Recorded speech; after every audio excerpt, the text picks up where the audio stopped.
G3 Weekly. Welcome to G3 Weekly, a summary of this week's top news stories on Christianity and the public square, written by Ben Zeisloft. I'm Laramie Minga. This week, a study revealed that less than half of murders in the United States are solved. The Texas Supreme Court ruled in favor of a pro-life activist who called abortion murder.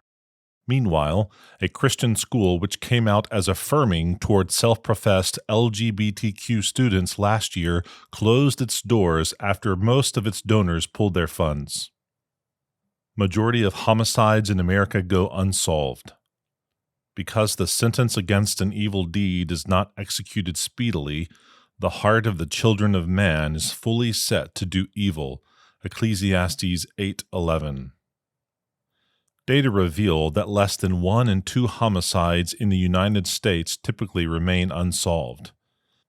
The Marshall Project found that the clearance rate, the percentage of murders that are solved by law enforcement, continued a steady decline from 70% 4 decades ago to less than 50% as of 2020, according to a report from the organization.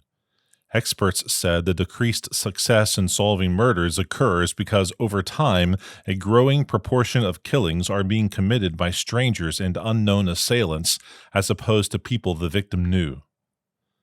The heightened use of firearms rather than fists or knives also increases the difficulty of closing cases since detectives say they have fewer leads to follow.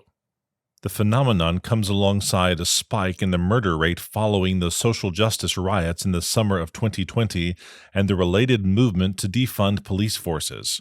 Approval of capital punishment has also reached a 5-decade low. A mere 54% of respondents in one Gallup survey indicated support for the death penalty in the case of convicted murderers. Politicians have therefore expressed their disapproval for capital punishment. Governor Josh Shapiro of Pennsylvania, a Democrat, announced at the beginning of his term that he would not issue any execution warrants while in office. The Commonwealth shouldn't be in the business of putting people to death, he said. I believe that in my heart. Texas Supreme Court rules in favor of pro-life activist. They hate him who reproves in the gate, and they abhor him who speaks with integrity. Amos 5:10. A defamation case against Mark Lee Dixon, the founder of the Sanctuary Cities for the Unborn movement, was dismissed by the Texas Supreme Court on First Amendment grounds. Dixon had called the Lilith Fund for Reproductive Equity, the Afia Center, and the Texas Equal Access Fund criminal organizations, which murder innocent unborn children, leading the entities to sue him for defamation. A unanimous decision from the Texas Supreme Court said that the remarks were protected opinion about abortion law made in pursuit of changing that law. An examination of the statements and their context shows no abuse of the constitutional right to freely speak, Justice Jane Bland wrote. The speaker did not urge or threaten violence, nor did he misrepresent the underlying conduct in expressing his opinions about it. Either potentially could have removed his constitutional protections. The verdict in the case occurs after the Supreme Court overturned Roe v. Wade, the case which purported that the 14th Amendment to the Constitution protects abortion. States such as Texas have more strictly regulated surgical abortion, even as laws neglect to prosecute abortion as murder and continue to allow self-managed, medically induced abortions. Christian school affirming LGBTQ movement closes its doors.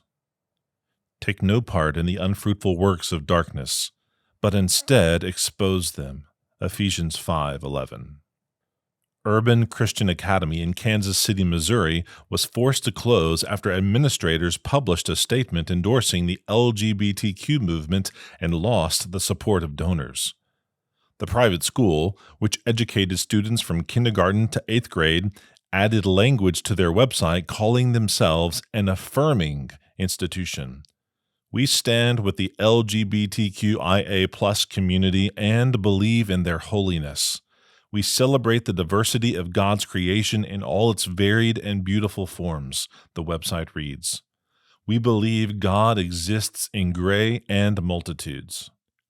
Urban Christian Academy Executive Director Callie Calloway George said in an interview with ABC News that the institution anticipated some degree of backlash from its donor base, which reacted more strongly against the statement than they had originally expected. 8 churches soon withdrew their financial support of the school, while members of the congregations did the same. We anticipated a 50% loss in funding and made adjustments for that, Calloway George told the outlet. We had an 80% loss in funding, and that was too much to overcome. You can read this edition of G3 Weekly at g3min.org.